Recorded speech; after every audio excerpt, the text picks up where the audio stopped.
Hello दोस्तों, आपका फिर से स्वागत है एक और ज्ञान से भरी प्रेरणादायक कहानी में। मित्रों, बहुत समय पहले की बात है। एक छोटे से गांव में एक वृद्धा औरत अकेली रहती थी। उसका नाम था मैत्रेयी।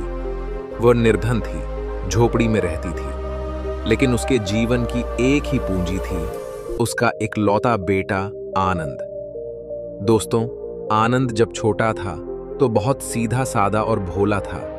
माँ उसे प्यार से पढ़ाती, भोजन कराती और अपने हिस्से की रोटी भी उसे खिला देती। बारिश में खुद भीगती रही, लेकिन आनंद को कभी गीला ना होने दिया। वो कहती, तू बड़ा आदमी बनेगा बेटा, मैं बस तेरी सफलता देखना चाहती हूँ। लेकिन समय के साथ आनंद बड़ा हुआ और उसका हृदय माँ से दूर और दुनिया के मोह में पास होता गया।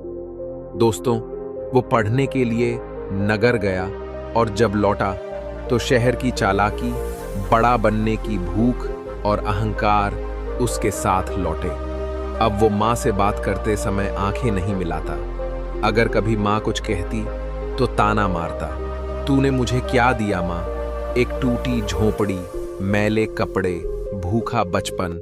मुझे शहर जाना चाहिए, तू बस बोझ है। मैत्रेयी चुप रहती थी। उसकी आंखें नम हो जाती थीं, लेकिन होठ मुस्कुराते थे और कहती, माँ हूं ना, इसकी तलखी भी मिठास जैसी लगती है। वो मन में हमेशा यही सोचती। दोस्तों, एक दिन गांव में खबर फैली कि बुद्ध निकट के वन में आए हैं, प्रवचन हो रहा है। सारा गांव जा रहा था। आनंद भी जाना चाहता था, लेकिन अकेले नहीं। उसने माँ से कहा, चल माँ, तुझे भी ले चलूं। देख, तुझे कुछ समझ में आए ना आए, पर तू अपने पापों का प्रायश्चित कर लेना। माँ की आंखें चमक उठीं। बेटे ने सालों बाद खुद बुलाया था। वो कांपते हाथों से अपनी पुरानी चादर ओढ़कर चल पड़ी। दोस्तों, वन में हजारों लोग थे। बुद्ध बहुत शांत थे, जैसे भीतर से कुछ बहता हो। उन्होंने कहा, माँ का प्रेम इस संसार का पहला मंदिर है। जो व्यक्ति माँ की आंखों के आंसू समझे बिना बड़ा बनना चाहता है, वह अंततः जीवन की सबसे बड़ी हार झेलेगा। यह सुनकर आनंद की आंखों में आग सी लग गई। वह खड़ा हो गया और ऊंची आवाज में बोला, आप सिर्फ भावुक बातें कर रहे हैं। माँ बाप सिर्फ रोते हैं, रोकते हैं। यदि हर कोई उनकी माने तो दुनिया में कोई भी आगे नहीं बढ़ेगा।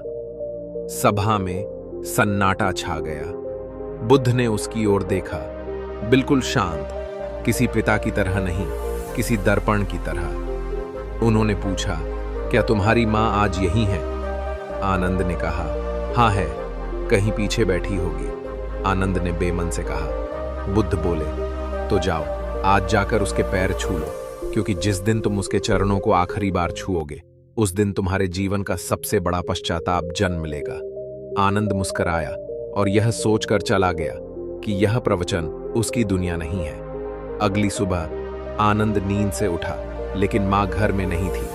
वो बड़बड़ाया, इस बुढ़िया को चैन नहीं है, सुबह सुबह कहाँ निकल गई। कुछ देर बाद एक बच्चा दौड़ता हुआ आया, भैया भैया, कुएं के पास तुम्हारी माँ। वो दौड़ा, वहां भीड़ लगी थी।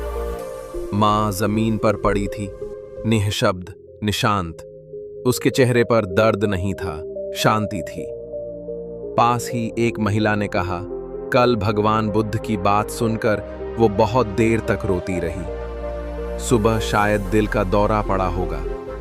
अंध स्तब्ध खड़ा था। उसकी आंखों में आंसू नहीं, लावा था। वो माँ के चरणों में गिर पड़ा। माँ, माँ, उठो, बस एक बार डांट लो मुझे। मैं तेरे पैर धोकर पीना चाहता हूं, माँ माफ कर दो मुझे।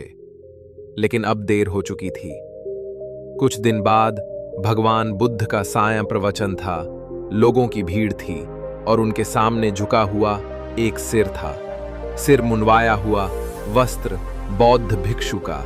वहां आनंद था। बुद्ध ने उसे देखा और कहा, आज तू जन्मा है आनंद। जीवन तब शुरू होता है जब अहंकार मरता है और पश्चाताप जन्म लेता है। माँ का आशीर्वाद भले न रहा, पर उसका प्रेम अब तेरे भीतर रहेगा। अब चल आत्मा की राह पर। कहानी की अंतिम सीख। माँ की ममता दुनिया की सबसे बड़ी तपस्या होती है।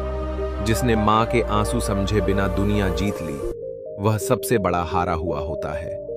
बुद्ध की करुणा हमें झकझोरती है, लेकिन माँ की चुप्पी हमें तोड़ देती है। प्रायश्चित का वक्त कभी तय नहीं होता, पर माँ हमेशा माफ कर देती है जब तक वह जीवित हो। दोस्तों, आपको यह महात्मा बुद्ध की कहानी कैसी लगी? कृपया कमेंट करके जरूर बताएं। और ऐसी ही ज्ञान से भरी प्रेरणादायक कहानी जानने के लिए हमारे चैनल बुद्ध ज्ञान को सब्सक्राइब जरूर करें। नमो बुद्धाय नाम।